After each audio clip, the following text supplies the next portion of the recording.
మరి అదే వచ్చింది. చూద్దాం. దేవుడి స్తోత్రం. ప్రపంచంలో 7 కోట్ల మంది ప్రజలు ఉంటే దాదాపు 4 కోట్ల మంది ప్రభువుని నమ్ముకున్నారు. చాలామంది దేవుని నమ్ముకున్న వారు 4 కోట్ల మంది ఉంటే దేవుడు ఇష్టపడేవారు చాలా తక్కువ మంది. 400 కోట్ల మంది మనుషులు దేవుని నమ్ముకున్నవారు ఎక్కువ మంది ఉన్నారు, కానీ దేవుడు ఇష్టపడే మనుషులు చాలా తక్కువ మంది ఉంటారు. భగవంతుడు మన జీవితం ఇష్టపడేవాడిగా మారాలి అంటే మనం ఏం చేయాలి అనేది మనకు అర్థమైతే, అలా అర్థమైన వ్యక్తుల జీవితాలు ఇష్టపడేవాడిగా దేవుడు మారిపోతుంటాడు. దేవుడి స్తోత్రం. మనుషులందరికీ ఇష్టంగా మనం జీవించిన మన జీవితాల్లో ఉన్న ప్రతి ఆటంకాన్ని చేయించరు. భగవంతుడు ఇష్టపడే స్థాయికి మనం మారాలంటే బైబిల్ అటు చూద్దాం ఒకసారి. 1 సమూయేలు గ్రంథం 15వ అధ్యాయము 21, 22 ధ్యానం చేసుకుందాం. అయితే గిల్గాలులో నీ దేవుడైన యెహోవాకు బలి అర్పించుటకై జనులు శపితములగు గొర్రెలను ఎడ్లను ముఖ్యమైన వాటిని తీసుకొని వచ్చారని చెప్పాను. అందుకు సమయం తాను సెలవిచ్చిన ఒక ఆజ్ఞను ఒకటి గైకొనడం వల్ల దగ్గరగా తప్పడకూడదు. హల్లెలూయా. మన జీవితాన్ని దేవుడు ఇష్టపడేవాడిగా మారాలి అంటే ఖచ్చితంగా దేవుడు ఆజ్ఞ గైకొన్న వ్యక్తిగా జీవితం మార్చుకోవాలి. సౌలును దేవుడి కోసం ఎన్నో జంతువులు తీసుకొచ్చే ప్రయత్నం చేస్తున్నాను సమయంలో. ఈ గొర్రెలు, ఈ జంతువులు, ఈ బలులన్నీ కూడా యెహోవా కొరకే సిద్ధపరుస్తున్నాను అంటున్నాడు ఎవరో సౌలు. అయితే దేవుడాత్మ కలిగిన మనుషత్తుని మాట, ఒకడు యెహోవా ఆజ్ఞ గైకోవడం వల్ల దేవుడికి ఏం కలుగుతుందంట? సంతోషము. దేవుడి స్తోత్రం. మనం ఎన్ని దేవుడికి ఇచ్చినా నువ్వు దేవుడు ఆజ్ఞ తప్పితే ఆనందం కాదు. ఈరోజు కోట్ల మంది దేవుడిని నమ్ముకుంటున్నారు, కానీ దేవుడికి ఇష్టమైన వారు కొంతమంది. దేవుడికి ఇష్టంగా మనం మారాలి అంటే దేవుడు ఆజ్ఞ గైకొన్న జీవితం మార్చుకోవాలి. మన జీవితాలను బట్టి దేవుడు ఆనందించాలంటే, మన బ్రతుకును బట్టి దేవుడు సంతోషించాలంటే, మనల్ని దేవుడు ఇష్టపడేవాడిగా మారేయాలంటే మనం ఎన్ని దేవుడికి పెట్టిన సంతోషం కాదంట, దేవుడు ఆజ్ఞ గైకొని జీవించాల. దేవుడి స్తోత్రం. హల్లెలూయా. ఇది తండ్రి పలుకుతున్న మాట. ఏ మనిషి అయితే దేవుడు ఆజ్ఞ శిరస వహించేవాడిగా మారుతూ ఉంటాడు, దేవుడు తెప్పిని తూచ పాటించే వ్యక్తిగా ఉంటాడు, దేవుడు గీసిన గీత దాటకుండా బ్రతుకు కాపాడుకుంటాడో ఆ వ్యక్తి జీవితాన్ని దేవుడు ఇష్టపడుతూ ఉంటాడు. లోకమంతా ఇష్టపడినా నీ ఏడుపు నీదే, నీ బాధ నీదే. చుట్టాలు, బంధువులు, స్నేహితులు బాగా ఇష్టపడి కింద మీద అన్నీ చేసినా నీ బాధలు పోవు. ఒక్క దేవుని ఇష్టపడితే నీ కష్టాలన్నీ పోతే. దేవుని స్తోత్రం. హల్లెలూయా. అంటే మన జీవితాలు దేవుడు ఇష్టపడే స్థాయికి మారాలంటే ఏమి ఇచ్చినా ఫలితం లేదు, కానీ దేవుడు చెప్పింది చేసేవాడిగా మారిపోవాలి. అద్దు దాటకూడదు. కూర్చోమంటే కూర్చోవాలి. ఇంటికి రావాలి పర్మిషన్ నాకు ఎవరు కావాలి? దేవుడు రావడమే కాదే. అంటే దేవుడు ఆజ్ఞ మనం పాటించే స్థాయికి వెళ్తున్నప్పుడు హృదయానికి చాలా బాధ ఉంటుంది, మనసు చాలా కష్టంగా ఉంటుంది.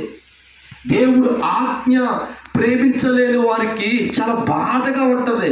కానీ దేవుడు ఎవరైతే దేవుడు ఆజ్ఞ గైకొంటారో వాళ్ళు ప్రవిష్టపడతారు. దేవుడి స్తోత్రం. సౌలు అంటున్నాడు, ఎన్ని దేవుడి కోసమే సమకూరుస్తున్నా. ఎవరి కోసం అంట? ఈ గేదెలు, ఒంటెలు, బర్రెలు, గొర్రెలు, వేలాది జంతువులన్నీ కూడా దేవుడికి అర్పించడానికి సిద్ధపరిచినాయో ఆ దేవుడి స్తోత్రం. ఒక పిచ్చోడా, ఎవరండి? ఒక పిచ్చోడా, ఒకడు దేవుడు ఆజ్ఞ గైకొనడం వల్ల యెహోవాకు సంతోషం కలిగిన కానీ నీవిచ్చే వాటిని బట్టి దేవుడికి ఆనందం కాదుడా. దేవుడికి సంతోషం కలగాలంటే, మన జీవితాలు తండ్రి ఇష్టపడాలంటే మనం దేవుడు ఆజ్ఞ ఏం చేయాలంట? పాటించాలి. దేవుడు ఉదాహరణకి మత్తయ్య గారు కొడుకుని అనుకుందాం. మత్తయ్య గారు కొడుకు అన్ని కష్టపడి అన్ని రకాలు తీసుకొస్తున్నాడు, వాళ్ళ మాట ఏంటో అప్పుడు ఆనందమా? చెప్పాలి, ఆనందమా? నెలకి జీతం తీసుకొస్తున్నాడు, 15 చేతిలో పెడుతున్నాడు, వాళ్ళ అమ్మకు వడ్డానం కొన్నాడు, నాన్నకి నడ్డానం కొన్నాడు, అన్నీ చేస్తాడు. కానీ చెప్పిన మాట ఏంటో అది దాంట్లో ఎడుతాం, ఇష్టపడం, ఇష్టం కాదు. దేవుడికి మరి ఇష్టంగా మారాలంటే ఆజ్ఞగా ఎక్కువ అలాగే ఆర్డర్ కూర్చో అంటే కూర్చోనంతే. దేవుడు ఏది చెప్పాడో అది నీ కష్టంగా భావించకుండా, దేవుడు ఏది చెప్పాడో ఇష్టంగా మార్చుకొని దాని హృదయంలో భద్రపరుచుకొని మనం పాటించే వ్యక్తిగా మారుతూ ఉంటే మట్టి పురుగు కూడా మన జీవితాలనే పరమ తండ్రి ఇష్టపడతాడు. దేవుడు స్తోత్రం. నీ బడి ఇష్టంగా పడే వ్యక్తి తండ్రిగా నువ్వు ఉంటే ఏ కొదువు చేస్తావు? నువ్వు ఏం చేస్తావు? బడి ఇష్టపడే కూడా తండ్రిగా నువ్వు ఉంటే అన్ని సందర్భాల్లో తోడుగా ఉండి, అన్ని విషయాల్లో తోడుగా ఉండి, పండుగ అడగపోయిన బట్టలు కొని మంచి కాలేజీలో జాయిన్ చేసి ఎంత రూపాయలు ఖర్చు అయినా మనం చదివించుకున్నది కానీ ఇష్టమైన కొడుకుల్ని కూతుర్ని. దేవుడు అది ఇష్టం లేదనుకో మామూలు స్కూల్ జాయిన్ చేస్తాం.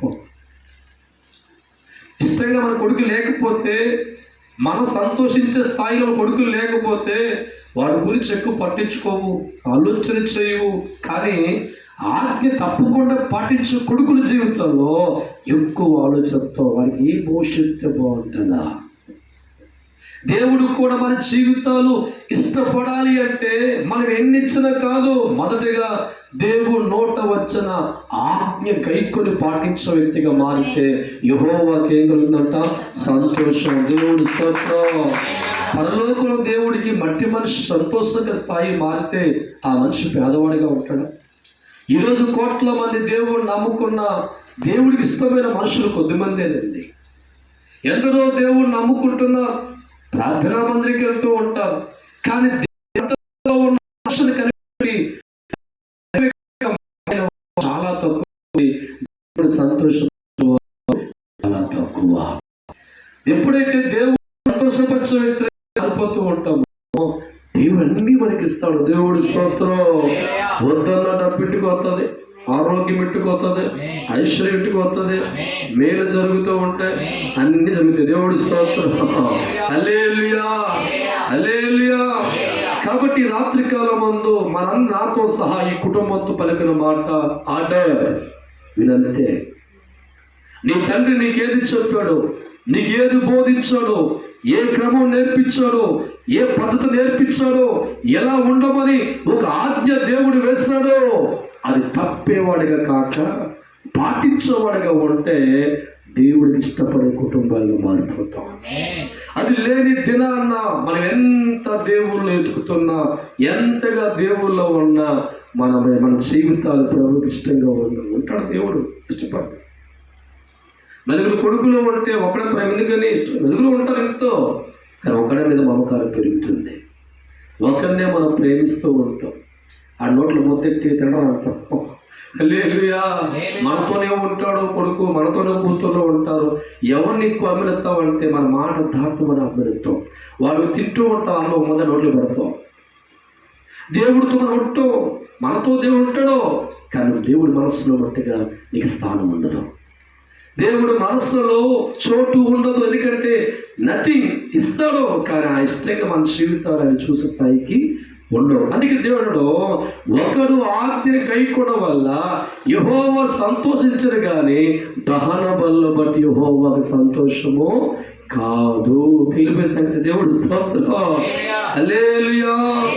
యోహాను సువార్త 2వ అధ్యాయము 5వ వచనం ఒక్కసారి ధ్యానం చేసుకుందాం. యోహాను సువార్త ఆయన తల్లి పరిచారకులను చూచి ఆయన మీతో చెప్పింది చెయ్యండి బాబా. ఎందుకు ఏడుతున్నారు మీ జీవితాల్లో? కార్యం జరుగుద్ది. నో శాసనకో. దేవుడు ఆ వివాహములో విచారకర పరిస్థితి కనబడుతూ ఉంటే కవరబడిపోతూ ఉన్నారు. పెళ్ళి ఏమవుతుందో, బంధువులు ఏమైపోతారో, ఈ పెళ్లి జరుగుద్దో జరగదో టెన్షన్ పడుతూ మరియం దగ్గరికి మరియం అంటే నేనేం చేయగలరా, ఆయన చెప్పింది చేయించాను. దేవుడి స్తోత్రం. దేవుడు చెప్పాడు చెయ్యి, అద్భుతం చూస్తాడు. యేసుప్రభు దగ్గరికి వెళ్ళండి బాబు, పెళ్ళి ఆగిపోయేలాగా ఉంది, చుట్టాలందరూ వచ్చేస్తున్నారు, బంధువులు వచ్చేస్తున్నారు, మా ఇంట్లో ద్రాక్షసం అయిపోయింది, లభోది బాదుకుంటే ప్రభుత్వం ఒరే బాబు కాసేపు ఆగంటరా. దేవుడు స్తోత్రం. మీ ఇంట్లో ఏమో చెప్పండి, ఖాళీ బాగలేదు, ఇది నిండు బాధ కాదు, ఏమన్నాయి ఖాళీ బాగుంది. ఏ బాల్లో? ఖాళీ బాల్లో అనగానే ఎన్నో తీసుకున్నాడు ఇప్పుడు. దేవుడు స్తోత్రం. 7 బాగా తీసి పెమ్మన్నాడు, నిండా నీళ్ళు పెండరా. ఏమన్నాడండి? ద్రాక్షరసం పెళ్ళిలో కావాలి, కానీ ప్రభు చెప్తుంది ఏంటి? నీళ్ళతో నింపండి. దేవుడి స్తోత్రం. అదే మనమైతే ప్రభుకి మర్చిపోయిందంటావా? మనకి ఎక్కువ శాతం కదండి. ఏమో కావలసింది అక్కడ ఏంటి? మధురమైన ద్రాక్షారసం. ప్రభు ఏం పోయమన్నాడు? నీళ్లు పోయండి అంటే దేవుడు ఏం ఆజ్ఞాపించాడు? నీళ్లతో నింపండి. తలవాసం చూసుకుంటా. దేవుడి స్తోత్రం. ఆలో మారు మాట చెప్పకుండా దేవుడు ఆజ్ఞ గైకొని పక్కనే ఉన్న బావిలో నీళ్లు తోడి 7 బాణల్లో కూడా పోసిందని మనం డైరెక్ట్ చెప్పాడు, ఇవి తీసుకెళ్ళి పెళ్ళి కొడుకు తరికివాడు. దేవుడి స్తోత్రం. మనం ఎత్తామండి, మన చేత నీళ్ళు పోసి టెన్షను. హల్లెలూయా. రెండో ఆజ్ఞ ఏంటి? ఏ చేత్తో మీరు నీళ్లు పోస్తారో ఆ నీళ్ళు తీసుకెళ్ళి పెళ్ళి కొడుకు తండ్రికి ఆ చుట్టాలకి ఇవ్వండి అంటే ఆజ్ఞ గైకొని ఇల్లిచ్చారు. దేవుడి స్తోత్రం. ఈ వెళ్ళే క్రమంలో అద్భుతం చూసాడు. దేవుడి స్తోత్రం. వాళ్ళు తాగంటారు, అబ్బాబ్బాబ్బా ఏముందయ్యా మధురంగా. దేవుడి స్తోత్రం. చాలా పెళ్ళిళ్ళు చూసాం. అందరికి ముందు మంచి పూజ చేస్తారు, మిగులు పని చెత్త లాస్ట్లో పోతే ఈ పెళ్ళి బట్టి అబ్బబ్బబ్బ అమృతం అప్పుడు కూడా. హల్లెలూయా. అంటే ఆజ్ఞ గైకున్న వాడి జీవితం మారా వంటి జీవితంలో ఉండదు. కష్టాల మధ్య వాడి జీవితం ఉండదు. దేవుడు చెప్పింది చేసేవాడిగా మారిపోతూ ఉంటే, నడిచేవాడిగా వెళ్ళిపోతూ ఉంటే, నీ జీవి నడుస్తూ ఉంటగానే మారా వంటి జీవి అద్భుతం చేసి మధురంగా మారుతాడు. దేవుడు ఆజ్ఞ గైకున్న వాడి జీవితం. దేవుడి స్తోత్రం. హల్లెలూయా. ఎక్కడ దేవుడు ఆజ్ఞలో వాడు సందేహం డౌట్ రాలా, అదేంటి అనుకోలా, చెప్పింది చేశాడని. దేవుడి స్తోత్రం. మన జీవితాలు కూడా దేవుడు ఇష్టపడేవాడిగా మారాలి అంటే మన దేవుడు ఆజ్ఞను పాటించాలి. విన్నామా? వేరే చాయిస్ లేదండి. దేవుడు చెప్పింది చేసినప్పుడు నీ ఆత్మదీపాలు దేవుడు ఇస్తూ ఉంటాను. నేను ఇష్టపడే వ్యక్తిగా దేవుడు మారిపోతూ ఉంటాను. ఇష్టపడే వారి జీవితాలు ఏదో కోరుకున్నా తండ్రి చేస్తాడండి. చేసేవాడిగా దేవుడు మారిపోతాడు. అంటే ఒక మనిషి దేవుడు ఇష్టడిగా మారాలంటే డబ్బిస్తే దేవుడు ఇష్టపడ్డ, కానీ వాటన్నిటికంటే ముందుగా దేవుడు మనకిచ్చిన ఆజ్ఞ గైకొనాలా. ఎక్కడ కూడా అనుమానించకుండా, ఎక్కడ సందేహించకుండా, ఎక్కడ డౌట్ పెట్టుకోకుండా కూర్చోమంటే కూర్చోవాలి, వెళ్ళమంటే వెళ్ళాలి. అలా చేసేవాడి జీవితాల్లో గాఢంగా ప్రేమిస్తారు దేవుడు. దేవుడి స్తోత్రం. హల్లెలూయా. కాబట్టి చాలా మంది దేవుడు నమ్ముకుంటున్నారు, కానీ ఇష్టలుగా ఉండేవారు కొందరే. ఆనాడు యేసు ప్రభువు వారికి 70 మంది శిష్యులు. ఎంతమంది అండి? 70 మంది. ఈ 70 మంది ఇద్దరే ఇష్టమైన వారు. ఎంతమంది అండి? ప్రభువుకు కూడా స్వార్థం ఉంటుందా? స్వార్థం కాదు. వారి హృదయాలు అంతరం ఎరిగిన దేవుడు అంతమంది శిష్యుల్లో ఇద్దరు ఇష్టపడే పేతుడిని వారికి సుఖవాలి. అంటే దేవుడనే యేసు ప్రభువు కూడా ఎందుకు మనుషుల జీవితాల్లో కొందరిని తనతో ఉంచుకున్నాడు, కొందరు ఇష్టపడంటే ఎవరైతే దేవుడు ఆజ్ఞ పాటించాడో వారికి దేవుడు దగ్గరగా మారిపోతాడు. దేవుడి స్తోత్రం. హల్లెలూయా. కాబట్టి ఈరోజు మనతో దేవుడు ఇష్టపడేవాడిగా మారే స్థాయికి మన జీవితాలు మారాలి. మనుషులందరికీ ఇష్టంగా మారిన బ్రతుకు మారదు. ఈ ఊరంతా ఇష్టంగా మారుతున్న బ్రతుకు మారదు. వాళ్ళు ఇష్టంగా మారాలి అంటే వాడు మాట కనుక, అవునా? ఒక ప్రెసిడెంట్కి ఇష్టంగా మారాలంటే ప్రెసిడెంట్ చెప్పింది చెయ్యాలి. ఊరు పెద్దకి ఇష్టంగా మారాలంటే ఊరి పెద్ద చెప్పింది చేయాలి. ఎమ్మెల్యేకి ఇష్టంగా మారాలంటే ఎమ్మెల్యే చెప్పింది చెయ్యాలి. భర్తకి ఇష్టంగా మారాలంటే భర్త చెప్పింది చెయ్యాలి. అలాగే భార్య ఇష్టంగా మారాలంటే భార్య చెప్పింది చేయకపోతే నీకు తోడుగా వస్తాడా? ఎమ్మెల్యే ఇష్టపడతాడా? భర్త ఇష్టపడతాడా? మనిషిగా ఇంకో మనిషిని ఇష్టపడాలంటే వాడు ఆజ్ఞపాటు తల వచ్చేసేవాడు మారుతున్నప్పుడు ఎక్కడ సృష్టికర్త, ఎక్కడ దేవుడు? కోట్ల కిలోమీటర్ అవతల ఉండి పరలోకంలో సకల దేవదూతల మధ్య ఉండి లోకాన్ని పరిపూర్ణ దేవుడు ఎక్కడ? మట్టి పురుగు వంటి మన జీవితం లేకుండా అందరూ చూసుకుంటే దేవుడు స్తోత్రం. ఆ తండ్రిని ఇష్టపడాలంటే నువ్వేం పెట్టి ఇష్టపడరా? దేవుడు ఆజ్ఞ పాటించు. దేవుడి స్తోత్రం. హల్లెలూయా, హల్లెలూయా. చూడండి, నిర్గమకాండ 32వ అధ్యాయము 27, 28 వాక్యాలు ధ్యానం చేసుకుందాం. అతడు వారిని చూసి నీలో ప్రతి వాడును తన కత్తిని తన నడుమును కట్టుకొని పాలెములో దూరము నుండి వెళ్ళుచు ప్రతి వాడు తన సహోదరుని, ప్రతి వాడు చెలికలని, ప్రతి వాడు తన పొరుగు వాడిని చంపవల్లని. ఏంటండి మధుడు సంపాద? 6,53,000 మంది నడిపిస్తున్నాడు మోషే. 40 సంవత్సరాల పాటు జీవన యాత్రలో కుటుంబాన్ని విడిచిపెట్టి, భార్యను విడిచిపెట్టి, సుఖాన్ని విడిచిపెట్టి దేవుడు చెప్పి చేసుకెళ్ళిపోతున్నాడు. ఎంతో బాగానే ఉంది. అయితే ఒక దినాన దేవుడు ఆత్మ కలిగిన వాడు పర్వతం మీదకి ఎక్కడికి, ఓరో పర్వతం మీదకి, దేవుడు మనసులో ఉన్న మాటలు కనుక్కోవడానికి. 10 ఆజ్ఞలు చేతపడి వచ్చే టయానికి చదువులు చెడిపోయి ఉన్నారు. రకరకాల వేషాల్లో ఉంటే దేవుడు ఎవరు నాకు విరోధంగా వాడు ఏం చేయాలి? మీరు చంపాలనంటే ఎవరిని? 40 సంవత్సరాలు సాకిడు ఎవరిని?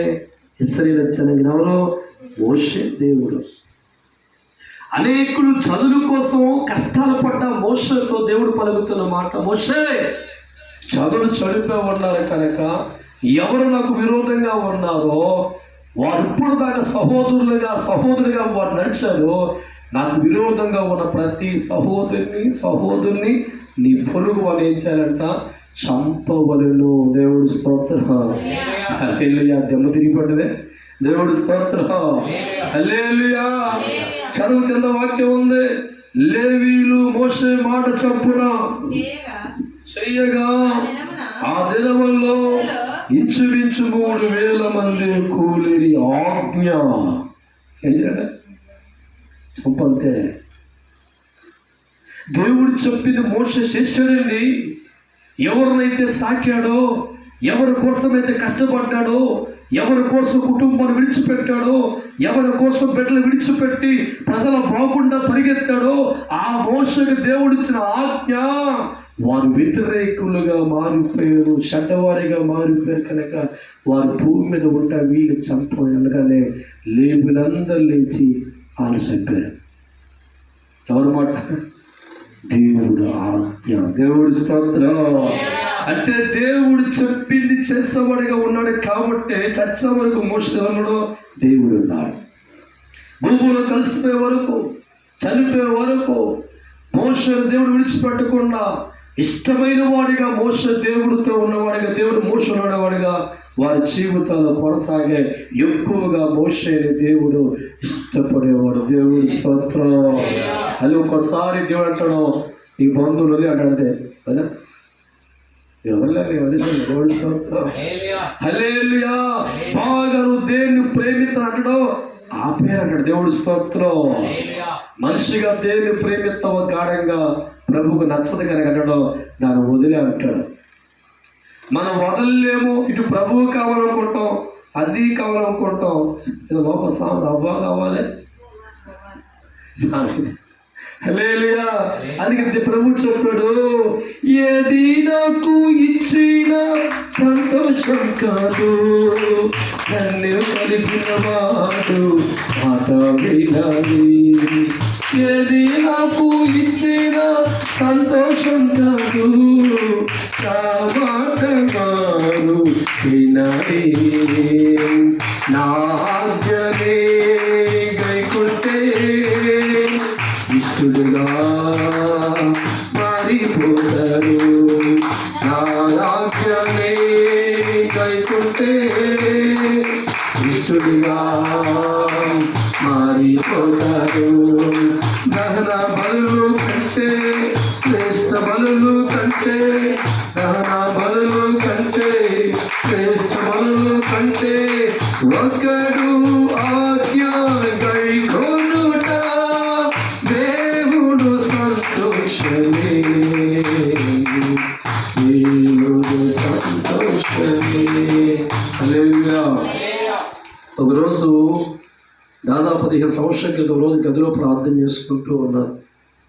కన్నీళ్ళతో దేవుడితో ప్రార్థిస్తూ ఉన్నా.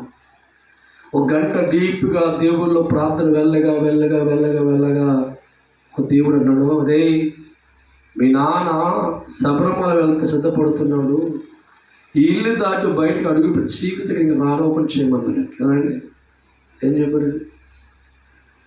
గదిలో ప్రార్థన చేసుకుంటూ ఉంటే గంట ప్రార్థన తర్వాత ప్రభు నా చెప్తున్న మాట, మీ నాన్న శబరిమల సిద్ధపడుతున్నారు, నీ బావగారి దగ్గర చేద్దామని.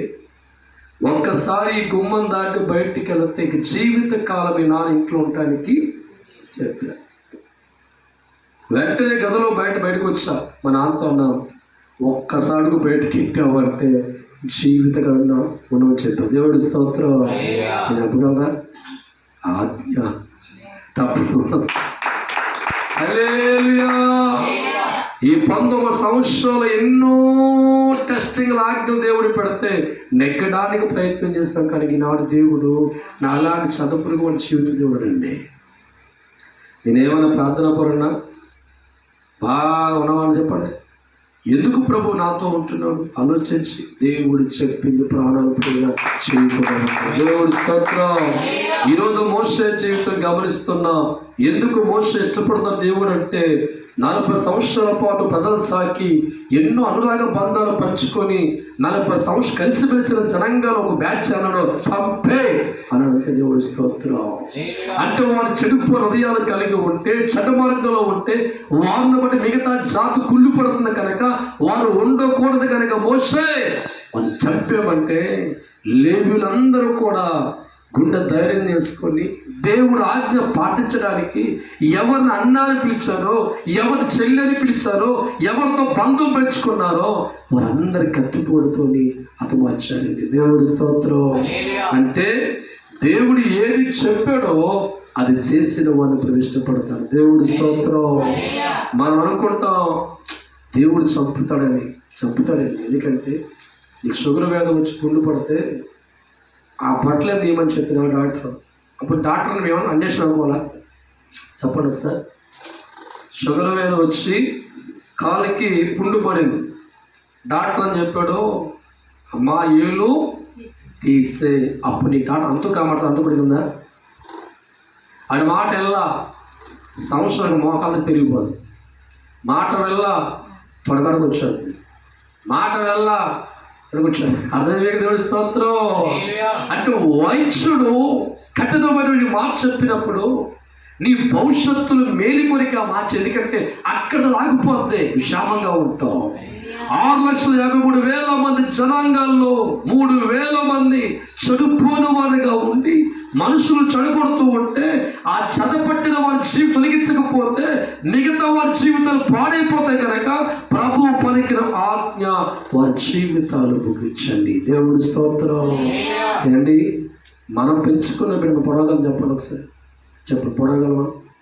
కానీ దేవుడి కోసం బ్రతకాలి అనుకున్నవాడు, దేవుడికి ఇష్టంగా మారిపోతున్నవాడు ఆ పని చేయగలిగారు. అందుకే మోషే అంటే దేవుడికి చాలా ఇష్టం. తప్పకుండా గట్టిగా హల్లెలూయా. ఆదికాండం 22వ అధ్యాయము 1వ వచనాన్ని ధ్యానం చేసుకుందాం. 22 1వ వచనం. 22 1వ వచనం ధ్యానం చేసుకుందాం. అబ్రాహామును పరిశోధించును. ఎట్లనగా నాయనా అబ్రహామా పిలవగా అతడు చిత్తము ప్రభువా అనేను. అప్పుడు ఆయన, నీకు ఒకే ఒక కొడుకే ఉన్నా నీ కుమారుణ్ణి అనగా నువ్వు ఎవరినైతే ప్రేమించావో ఇస్సాకుని తీసుకొని దేశానికి వెళ్ళి నీతో చెప్పబో పర్వతములో ఒక దాని మీద దహన బలిగా అయిపోయి అబ్రహం దేవుడు స్తోత్రం. అబ్రహం గారికి 100 ఎకరాల పొలం ఇచ్చాడు, 100 కాసులు బంగారం ఇచ్చాడు, 100 గొర్రెలు ఇచ్చాడు, 100 ఎద్దులు ఇచ్చాడు. అబ్బాబాబా మొత్తం అంతా దీవులు దీవులు దీవులు దీవులు దీవులు దీవులు అన్ని దీవులే, అన్ని ఏది చెప్పినా చేసేవాడిగా ఉంటే అన్ని దీవులు వచ్చి చివరి కాలంలో ఇచ్చిన దేవుని వదిలేసి ఎవరు కొడుకు ప్రేమ ఎన్ని సంవత్సరాలు పిల్లల్ని ఏడ్చాడో ఆ పిల్లలు లేని అబ్రాహాము జీవితంలో వాగ్దాన పుత్రునికి సాగించాడు. ఇక మనసంతా కూడా కొడుకు మీదే పెట్టాడు. ఎవరి మీద? కొడుకు మీదే. గతకాలం అంతా 3 పూటలు ప్రార్థన చేసి అబ్రాహాము ఒక పూటకు వచ్చాడు. ఉదయం ప్రార్థించేవాడు, మధ్యాహ్నం ప్రార్థించాడు, సాయంత్రం ప్రార్థించాడు. ఎప్పుడైతే కొడుకు పుట్టాడో కొడుకు ప్రేమించుకోవడానికి దేవుడు మర్చిపోయాడు. అయితే ప్రభువు చెప్తున్న మాట, గతకాలం అంతా అబ్రాహామును ఈ దేశాన్ని విడిచిపెట్టు వెళ్ళు అంటే మారు చెప్పుకు అడుగు వేసినప్పుడు దేవుడు చూశాడండి. దేవుడు ఆజ్ఞ రాగానే అది ఏ ప్రాంతమో ఏ స్థలమో నా పరిస్థితి ఏంటి అని ఆలోచన చేయాల. దేవుడు చెప్పింది నేను చేరుకున్నాడు. అన్ని విడిచిపెట్టి ఎల్లమన ప్రాంతానికి వెళుతున్నాడట. అప్పుడు దేవుడు స్తోత్రం. అలా వెళుతూ ఉంటే సిరి సంపదలు, దీవెనలు, మేలులు జరుగుతూ ఉన్నాయి. చివరికి కొడుకును కూడా దేవుడు ఇచ్చిన తర్వాత ఇక ఆ భక్తి జీవితం పోయింది, దేవుడి మీద ఉన్న ఆసక్తి పోయింది. ఆ విధానం పోయిన తర్వాత ఇంకెంతసేపు కూడా ఆ కొడుకుతోనే ఆటలో పాటలో ఏటలో. దేవుడు స్తోత్రం. అల్లేళ్ళు చూశాడు. చూసి అన్నాడు, అరే బాబా అబ్రహాం, ఎవరైనా నువ్వు నీ గుర్తులేనా నీకు? ఏంటి ప్రభా జ్ఞాపకొచ్చు. దేవుడు స్తోత్రం. ఇదిగో నీకు ఒకే కొడుకు ఇచ్చారా? ఇచ్చావు ప్రభా. ఏ కొడుకునైతే నువ్వు ప్రేమిస్తున్నావో, ఏ కొడుకుని గానాల పట్టిగా అనుకున్నావో ఆ కొడుకు తీసుకెళ్ళి ఓరో ప్రతి వెళ్ళి అక్కడ భరించారు. దేవుడి స్తోత్రం. హల్లెలూయా. ఒక్క నిమిషం మైండ్ బ్లాక్ అయిపోయింది. ఆలోచన చేశాడు. గతకాలం అంతా ఈ దేవుడు రావడానికి ఆ కారణం పెట్టి ఆయన ఆజ్ఞ పాటించాడు. రైట్ అనుకున్నాడు, మనసు మార్చుకున్నాడు, హృదయం మార్చుకున్నాడు. దేవుడు ఆజ్ఞ పాటించడానికి కొడుకు తీసుకొని పర్వతం వెళ్తాం. దేవుడు స్తోత్రం. సగం దానికి వెళ్ళాక కొడుకు డౌట్ వచ్చింది. నాన్న కట్లున్నాయి, నిప్పు ఉంది, గుర్రి అంటే అక్కడ యెహోవా చూసుకుంటాడు, నమ్మదగిన దేవుడు. యెహోవా చూసుకుంటాడు, నమ్మదగిన దేవుడు. ఆ దేవుడి మాట విన్న వేళల్లో ఆస్తికర్తగా మారిన వాడిని, ఆ దేవుడి మాట విన్న వేళల్లో ఆస్తికర్తగా మారిన వాడిని. నేటి దినమున దేవుడు ఆజ్ఞతో తలవంచి వెళ్ళుచున్నారయ్యా. నేటి దినమున దేవుడు ఆజ్ఞతో తలవంచి వెళ్ళుచున్నారయ్యా. యెహోవా ఈరే, యెహోవా ఈరే, దేవుడే చూసుకుంటాడు, దేవుడే చూసుకుంటాడు. హల్లెలూయా. కొడుకుని తీసుకొని వస్తూ ఉంటే దేవుడు మొత్తం గమనిస్తాడు. దేవుడు స్తోత్రం. హల్లెలూయా, హల్లెలూయా. ప్రతి పురుషులకు అన్నాడు దేవుడే చూసుకుంటాడయ్యా. అప్పుడు అర్థమైపోయింది. దేవుడు ఆజ్ఞ పాటించవలసిన నేను దారి తప్పిన వాడిగా ఉన్నాను అని తప్పు తెలుసుకొని ఇంత దీవుడు రావడానికి కారణం దేవుడే.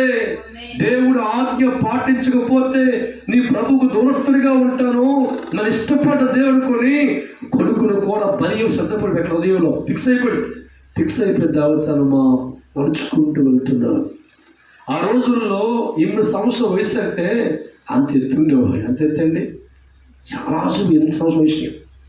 చేతులు కడుతూ ఉంటే మౌనమైపోయి కొడుకు, కాలు కడుతూ ఉంటే మౌనమైపోయి కొడుకు, అమంతం ఎత్తుకొని కట్లు పెట్టాడు. అప్పుడు కూడా మాకు అర్థమైపోయింది, ఓహో ఆ గొర్రె పిల్ల నేనేనేమో. అబ్రహ్మ గారు దేవుడు నామను ప్రార్థన చేసుకొని దేవుడు ఆజ్ఞ పాటించడానికి ప్రార్థన చేసుకొని కత్తి పైకెత్తి దింపే లోపు ఒక స్వరం, అబ్రహాం ఆగవయ్యా, నువ్వు నాకు ఇష్టమైన కార్యం చేయబోతున్నావు. దేవుడి స్తోత్రం. నా మాట వింటావో వినవో పరీక్షించాను, నా మాట విన్నవాడిగా ఉన్నావు, నీ కొడుకును పక్క పెట్టు, నా కొడుకును బలిగా వెళ్తున్నాను, నీ వంశము కూడా నేను ఇష్టపడేవాడిగా నీకు తోడే ఉంటాను చెప్పి దేవుడు మొదలుపెట్టాడు. దేవుడి స్తోత్రం. ఇక్కడ ఉన్న ఈ కుటుంబం కూడా ఒక ప్రాంతంలో వారి జీవితాలు ఏర్పరచబడ్డాయి, వేరే ప్రాంతంలో వారి జీవితాలు కొంతకాలం కొనసాగించబడ్డాయి. దేవుడి ప్రేమ వారికి తెలియక, శక్తి తెలియక, బలము తెలియక, సత్యము తెలియక అనుభవించే స్థాయిలో వారి జీవితం ఉన్నప్పుడు ఒక ఆయన వారితో మాట్లాడడం ప్రారంభించారు. దేవుడి స్తోత్రం. ఎవరైనా దేవుడి స్తోత్రం. హల్లెలూయా. ఆయన పిలిచినప్పుడు పిలుపు తగ్గ జీవితాన్ని ఎంతకాలం కొనసాగించాలి అంటే మనం 1 సంవత్సరం పాట, 10 సంవత్సరాల ఎంత చెప్పండి. దేవుడు స్తోత్రం. హల్లెలూయా. ఆయన పిలిచిన పిలుపు, ఇష్టపడిన విధానము, ప్రేమించిన విధానము, దగ్గరగా మనస్తత్వం అన్నీ వదులుకొని దేన్ని పట్టించుకోకుండా అడుగులు వేసుకుంటూ వెళ్ళిపోతున్నప్పుడు కొన్ని డౌట్లు సాతాను పెడుతూ ఉంటాడు. దేవుడు స్తోత్రం. వచ్చాగానే ఉన్నాము కానీ హల్లెలూయా. మరి అప్పుడు డౌట్ రాలేదే, మోషకి డౌట్ రాలేదే, అందుకే వారు మహానుభావులు అయిపోయారు, దేవుడికి ఇష్టలు అయిపోయారు. ఈరోజు ఈ కుటుంబం కూడా ఇంచుమించు 5 సంవత్సరాల వచ్చి 6 సంవత్సరాలు ఇక్కడికి వచ్చా. టోటల్గా దేవుణ్ణి అన్న పదానికి పరిపూర్ణంగా మారిన వారు 6 సంవత్సరాలు అవుతుంది. ఇప్పుడు ఈ కుటుంబం చుట్టాలు ఎవరికి లేరు, బంధువులు ఎవరు లేరు, నాన్న ఎవరు లేరు అనుకుంటున్నారు. సృష్టికర్త దేవుడి. ఒక్కసారి నీ మనస్సు తెరిచి, హృదయం తెరిచి, ఆలోచన పోగొట్టుకొని ప్రభు వైపు చూడగలిగేటట్టు నీవు అన్నాడరా బాబా, నీకు 100 మంది చుట్టాలు నీకు వెళ్ళగానే నువ్వు ఒక్కున్నావు. దేవుడి స్తోత్రం.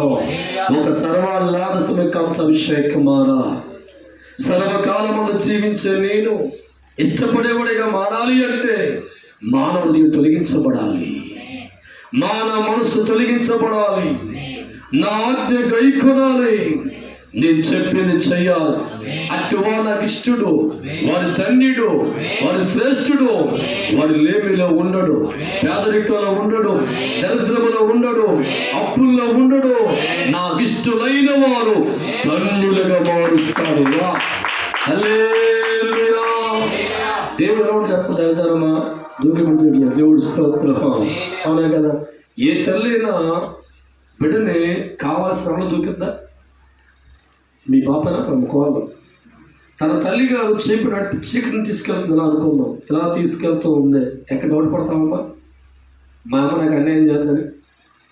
అది కారాన చీకటే అనుకుందాం, కటికి చీకటి అనుకుందాం, ఆ ఊరు కొత్త అనుకుందాం. ఏ కన్న బిడ్డ కూడా తల్లిని సందేహించదు, ఎందుకంటే నమ్మకం. మా అమ్మ నాకు అన్యాయం చెయ్యదు, మా నాన్న నాకు అన్యాయం చేయదు. ఈ దేవుడు మరి చీకట్లో పోతున్న తల్లిని నమ్ముతున్నావే నీవు. కొత్త ప్రదేశం తీసుకెళ్ళినా, వంట తీసుకెళ్ళినా బలంగా నమ్ము. ఎక్కడ నీ గుండెల లోతులో డౌట్ రాట్లా, సందేహం రాట్లా. అడుగులో తీసుకెళ్ళిపోయినా, ఎక్కడ తీసుకెళ్ళిపోయినా చేయమంత అనుమానం కూడా రాలే. ఎందుకంటే నీ ఇప్పటికి గుండెలు లేవుందంటే డౌట్ లేని ప్రేమ. తప్పకుండా ఒక్కసారి హల్లెలూయా. ఒక మట్టి మనిషిగా తల్లిగా ఉన్న నీ తల్లి ఒక నమ్మకం పెట్టుకుని ఆయన ఎవడరా? నీ తండ్రి. ఆయన గాఢాలకు తీసుకెళ్తూ ఉంటే ఎడుతున్నావా? అనుభవం నడిపిస్తుంటే ఎడుతున్నావా? ఆయన శూన్యం నీకు ఇలా తీసుకెళ్తుంటే అమ్మో ఏంటి అనుకుంటున్నావా? తల్లి కంటే ఎక్కువ నమ్మలేవదంట దేవుడి స్తోత్రం. నన్ను అనారోగ్యం నడిపించారు, అనారోగ్యాలు, బాధలు, కష్టాలు, తెప్పలు అలా నడిపించుకెళ్తూ ఉంటే ఒకటే నమ్మకం, చచ్చే వరకు ఇంతలో ఉండాలి. హల్లెలూయా, హల్లెలూయా. నమ్మాలా? ఇలా తెలుసా సంగతి నేను చెప్తున్నాను. దేవుడు ఆత్మ కలిగి ఎన్నో సంవత్సరం ఓడబడుతూ ఉంటే సడన్గా ఒక రోగం వచ్చిన్నారు. ఎక్కే స్పాట్ పనిచేయదు, అంతే. నరికినా తెలియదు, చచ్చడిపోయి 2 కాలు కూడా. అప్పుడు దేవుడు ఏమనాలి? ఏంటయ్యా ఇన్ని సంవత్సరాలు మీకోసం పరిగెడుతున్నాం. సో అంట దేవుడు స్తోత్రం. చచ్చడిపోయి 2 కాలు పడిపోతే హాస్పిటల్ మోసుకెళ్ళిపోతే డెంగ్యూ అని చెప్పారు, 50 minutes ఛాన్స్ అని చెప్పాడు. ఆ టైంలో నా నమ్మకం పోలా. ఎందుకంటే నన్ను కన్నా లోక తండ్రి అయినాడు ఎంత ప్రేమ, అంతగా ఎక్కువ ప్రేమ దేవుడికి. ఆయనకి ఇష్టడిగా మారాలి అంటే, ఆయనతో ఉండాలంటే, ఆయనతో జీవించాలంటే అనుభూతి భరించకపోతే దేవుడితో మనం ఉండలేము, నడవలేము. పొలంలో కష్టపడకుండా రోడ్డు మెతుకోతలేము. నీకు ₹1 నీకు రావాలంటే ఆ షాపులో పని చేయాలా, పొలంలో పని చేయాలా, ఆ నెలంతా పనిచేయ తప్ప ఈ పనిచేసే సమయంలో వాడ తిడుతూ ఉంటాడు, పక్కన తిడుతూ ఉంటారు, బోలు మానసిక బాధలు వస్తూ ఉంటాయి. అయినా మనం దీనంటే జీవితం చేయాలి. దేవుడి స్పృహతో దేవుడు నడిపించినప్పుడు, ఆజ్ఞ వేసినప్పుడు, బాధ కలిగే సమయంలో కూడా ప్రేమగా మార్చుకొని అడుగులు వేసే వ్యక్తిగా మారిపోతూ ఉంటే ఆజ్ఞ గైకున్న వాడికి తండ్రి ప్రేమ కనపరుస్తూ ఉంటాడు. ఇష్టడిగా దేవుడు మార్చుకుంటాడు. ఆయన దేవుడు మనతో ఉంటాడు, మనం ఆయనతో ఉంటాము. మనతో దేవుడు ఉంటే నీకు ముళ్ళపాటు ఉంటుందా, శ్రమలు ఉంటాయా? అవన్నీ తొలగించుకుంటే దేవుడు అద్భుతాలు చేస్తూ ఉంటాడు, మేలు చేస్తూ ఉంటాడు, గర్వనగా చేస్తాడు. కాబట్టి మన దేవుడు ఇష్టడిగా జీవితాన్ని భూమి మీద గడపాలి. అర్థమవుతుందా? గడపాలి భూమి మీద. కాబట్టి ఈరోజు అనేకులు దేవుడు నమ్ముకుంటున్నారు, కొందరే దేవుడికి ఇష్టలే ఉంటున్నారు. ఆ ఇష్టలైన కుటుంబాలుగా ఇంకా తలపడదు కాక ఆ ఇష్టలుగా మనం మారాలి. దేవుడికి ఇష్టంగా మారే సమయంలో దుష్టాత్మ బాధపడుతూ ఉంటుంది, గాయపరుస్తూ ఉంటుంది, హృదయంతో బాధ పెడుతూ ఉంటుంది. ఇంతకాలం దేవుడితో ఏం సాధించమంటుంది. ఈలోపు బాగా ప్రేమించే పిన్నమ్మ అవుతుంది, అదో ఆమె మాట్లాడుతుంది, పెద్ద మామ మాట్లాడుతుంటుంది. నువ్వు ఎవరు బాగా ప్రేమితో వాడినే పంపిస్తావు. దేవుడి స్తోత్రం. ఎంతమందిని బాధపడవు, నువ్వు ఎవరిని బాగా ప్రేమిస్తావో వాడిని పంపిస్తే కుంగిపోతావు. వాడంటే వ్యక్తులు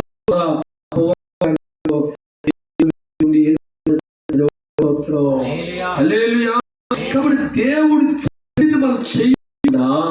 ఎంతకాలం దేవుడితో మనం ఉన్నాం, ఎన్ని దేవుడికి చేసినా మనం ప్రవిష్టపడ్డాం. ఒక్క దేవుడి ఇష్టాన్ని సంపాదించుకుంటే నీ ఇల్లు బంగారంగా మారుతుంది, బతుకు బంగారంగా మారుతుంది. అన్ని విషయాలు దేవుడితోనే ఉంటాడు, అన్ని నీకు దేవుడు ఇస్తాడు. నీకు తెలియకుండా కుబేడిగా మారిపోతావు, తెలియకుండా బిడ్డలు బాగుంటారు, అన్ని విషయాలు చేయగలుగుతారు. కాబట్టి దేవుడు వాక్యం అంటుంది, దేవుడు ఆజ్ఞలతో ఈ కుటుంబం కూడా ఈ ప్రాంతానికి వచ్చినప్పుడు కొన్ని ఆలోచనలు పడ్డారు, తలంపులు పడ్డారు, విచారణలో పడ్డారు, రకరకాల బాధల్లో పడ్డారు. ఒక్కోసారి ఎందుకు వచ్చామా అనుకుంటున్నారు, ఒక్కోసారి చూద్దాంలే ఒక్కోసారి బాధ, కోపం, ఆవేశం, తలంపులు ఇవన్నీ చెత్త, అవన్నీ పక్క పెట్టు, దేవుణ్ణి చూడు. హల్లెలూయా, హల్లెలూయా. నడుచుకెళ్ళిపోతూ ఉంటే అద్భుతం చూద్దాం, మేలు చూద్దాం. కాబట్టి మరి కుటుంబం కూడా 6 సంవత్సరాలు దేవుడు పరుచుకుంటే వారు దేవుడు నమ్ముకున్నారు, కానీ సత్యమని, నిజాయితీని, దయ కలిగిన దేవుని ఎలా ఉండాలి అని ఆలోచన తెలుసుకున్న సందర్భాలు 6 సంవత్సరాలు. ఈ 6 సంవత్సరాల తర్వాత 3 సంవత్సరాలు ప్రాంతాన్ని విడిచిపెట్టి, ఊరిని విడిచిపెట్టి స్థానిక బలాన్ని విడిచిపెట్టి మరి అబ్రాహ్మణాన్ని వీరు కూడా దేవుడి దగ్గరికి వచ్చారు. దేవుడి స్తోత్రం. అయితే ఆశీర్వాదం అనేది మనం పోగొట్టుకోకూడదు. దేవుడు ఎందుకంటే ఎన్నో దేవుని కుటుంబానికి దేవుడు ప్రవచించారు, దేవుడు వాగ్దానం చేశారు. నా నోట వచ్చిన మాట పొందుకోవడం, ఆ అధికారం దేవుడు మనకి ఇచ్చాడు. అది పొందుకోవాలంటే ఆజ్ఞకై కొనాలి. దేవుడు చెప్పింది చెయ్యాలి. వదిలేమంటే వదిలేయాలి, పట్టుకోవాలి. దేవుడు స్తోత్రం. ఇది మన లోకానికి పిచ్చిగా ఉండొచ్చామో కానీ దేవుడు ఇష్టంగా ఉంటాం, దేవుడు ఇష్టపడుతూ ఉంటాడు. ఒకసారి ఆలోచించు. సామాన్య కుటుంబాలు ఒక ఎమ్మెల్యే పట్టు కూర్చున్నాం చెప్పండి. ఎమ్మెల్యే పెట్టుకోతాడా? కానీ మాత్రం ఏంటి అవుతాడా? ఓ పేదరికలు మనం ఉంటే నువ్వు మొహం చూస్తాడా? కానీ మన పేదవాళ్ళు అయినా దేవునికి ఇష్టంగా బతికితే నీ ఇంటికి నా ఇంటికి అందరింటికి వస్తాడు. దేవుడి స్తోత్రం. మరి రోజు ఈ కుటుంబంలో ఇంటికి దేవుడు పంపించారు. తన మనస్సులో చెప్పాడు. ఆయన మాట్లాడుతున్నారు, ఆజ్ఞకై కొనండి, దేవుని ప్రేమించండి, ఇంకా బలపడండి. ఆయన ఎన్నో దేవుడు దాచాడు, అవన్నీ మనం తవ్వుకోవాలి. కాబట్టి పాత సంవత్సరములో ఎక్కడ బెండ్ అయిపోయామో, ఎక్కడ లైట్గా చారామో దాని సిమెంట్తో భయవేద్దాము. దేవుడు స్తోత్రం. బొరుగ్గా మార్చుకున్న కొత్త సంవత్సరం ఉంటుంది, బెండ మారుతి. దేవుడు స్తోత్రం. కొత్త సంవత్సరం అంతా దేవుడు మాట వింటూ, దేవుడు గౌరవిస్తూ, దేవుడు ప్రేమిస్తూ, ఆయన పాటలు వెళ్ళిపోతూ ఉంటే ఈ 6 సంవత్సరాల నుంచి నువ్వు పడ్డ కష్టాన్ని ఒక ఫలితంగా దేవుడు మార్చి, నిధిగా దేవుడు మార్చి, ఆయన దోషులు పట్టుకొని ఆయన ఎదురొచ్చి నీకు కావలసిన దానికంటే డబల్ ఆశీర్వాదాలు, డబల్ దేవుళ్ళు, డబల్ మేళ్ళు, అన్ని డబల్ దేవుడి స్తోత్రం. ఒక్కసారి దేవుడు ఎంత ముయ్యలేవాడు బాబా, నిజంగా చెప్తా ప్రభు దేవుడి స్తోత్రం. పేతురు గారు రాత్రంతా కూడా వలవేసి పడవలోకి వెళ్తారు. పేతురు మ్యాక్సిమం 3 సంవత్సరాల పాటు దేవుడితో ఉన్న వ్యక్తి. పేతురు అనుకున్నాడు, ప్రభుని ఎందుకు కష్టపడ్డావులే, నాకు వచ్చిన విద్య. ఎవరుకోనండి, చిన్నప్పటి నుంచి నేను వలవేసి వృత్తిలో ఉన్నాను కదా, ప్రభువుని ఏం శ్రమ పడదాంలే అనుకొని ప్రభువు మాట చెప్పకుండా, ప్రభువు మాట తీసుకోకుండా, ప్రభువు తోడు లేకుండా ఒక్కడే పడవలో ఎక్కి వల వేసుకుని దేవుడి స్తోత్రం. అయితే ఆ రాత్రి అంతా కూడా వల వేస్తుంది, ఎందుకంటే టాలెంట్ చూపిస్తాడు. నా టాలెంట్ చూపిస్తుంటే తెల్లవార్లు విసరాతీయ ఒక్క చేపలదండి. దేవుడి స్తోత్రం. ఒంటి మీద ముఖం మాడిపోయి ఏడుతున్నాడు, ఒంటి కూర్చోడు. ఈలోపు యేసు ప్రభువు వారు వాక్యాన్ని బోధించి ఈయన చూసాడు, ఎవరినే? పేతురు గారిని. దేవుడి స్తోత్రం. కదా అయింది, వచ్చాడు. ఏంటన్నా దేవుడు? అయ్యా రాత్రంతా కూడా నేను చేపలకి వెళ్ళాను, ఒక్క చేప పల్లదయ్యా, నాకేం చెప్పలేదు, నాకు వచ్చు టాలెంట్ అని చెప్పి వెళ్ళానయ్యా. రే నీ టాలెంట్ పంచే దగ్గర. దేవుడి స్తోత్రం. నేను లేకుండా ఏ టాలెంట్కి పరిచయం. దేవుడి స్తోత్రం. కలిసి వెళ్దాం. ఏంటి ప్రభు, రాత్రి వెళ్ళాను. రే నా మాట లేక, నా ఆజ్ఞ లేక, నీకు తోడు లేక ఎదకొట్టాడు ఎంతకాలం. దేవుడి స్తోత్రం. ఇప్పుడు నీతో రాబోతున్నా, నా మాట విన్నాడు. సరే ప్రభు, నీ మాట ప్రకారం చెప్పి ఆ పడవలో యేసు ప్రభు వారికి స్థానం కల్పించారు. ఆయన రాజుగా కూర్చోబెట్టి ఐలేసో అని నడిపించాడు. దేవుడి స్తోత్రం. రే ఎక్కడ వలేసాను ప్రభా, దిగు ఈ కుడి పక్క వేసాను ప్రభా. సరే ఆ పక్కనే దేవుడు మాట సమదాటకుండా, గతంలో అక్కడ కష్టపడిన ఫలితం లేకపోతే అదే చోటుకి వెళ్ళిన తర్వాత దేవుడు ఆజ్ఞ నమ్మి, దేవుడు మాట నమ్మి వల వేయడం ప్రారంభించి. దేవుడితో అబ్బా విస్తారమైన చేపలు పడత వస్తూనే ఉన్నాయి బాబోయ్, పడవ నిండిపోయింది. ఇంకా పడతానండి బాబు, రండి బాబు. ఆ పక్కన 7 ఆలు నిండిపోయి, ఇంకా రండి బాబు. ఎన్ని మొత్తం నిండిపోతున్నాయి. అటు పేతురికి ఆశించిన దానికంటే వస్తూనే ఉన్నాయి చేపలు నిండిపోతున్నాయి. తనతో ఉన్న వాళ్ళు పిలిస్తే వాళ్ళు పడ నిండిపోయి ఇక ఏసు కొలిది ఏమవుతుందంట, ఇలా చేపలు తీయ. దేవుడు స్తోత్రం. విస్తారమైన కృప పేతురు గారికి వచ్చి దేవుడు స్తోత్రం. మరి కొత్త సంవత్సరం వలైపోతున్నారు. హల్లెలూయా. ఈ సంవత్సరం ఏం పర్లేదు కానీ కొత్త సంవత్సరం కొరమేళ్ళు మట్టగొడతలు దోసలు. హల్లెలూయా. ఎందుకంటే జాతర ఆజ్ఞ దేవుడి మాటతో వలైపోతున్నారు. దేవుడి మాటతో పవర్ఫుల్గా మారిపోతున్నారు. దేవుడి మాట జరిగించబోతున్నాగా ఆ పరమ తండ్రి కుటుంబాన్ని వెలుగెత్తి చూడబోతున్నాడు, ఆదుకోబోతున్నాడు. కొత్త సంవత్సరం దూరాలన్నీ పగిలిపోతే, మార్గాలన్నీ తెరవబడతాయి. వారు వద్దన్న దీవులు తన్నుకుంటూ వస్తే అట్టి దీవులు వారు కలిగి ఉండనే కాదు. దయచేసి మోకరితో ప్రార్థన చేస్తారు.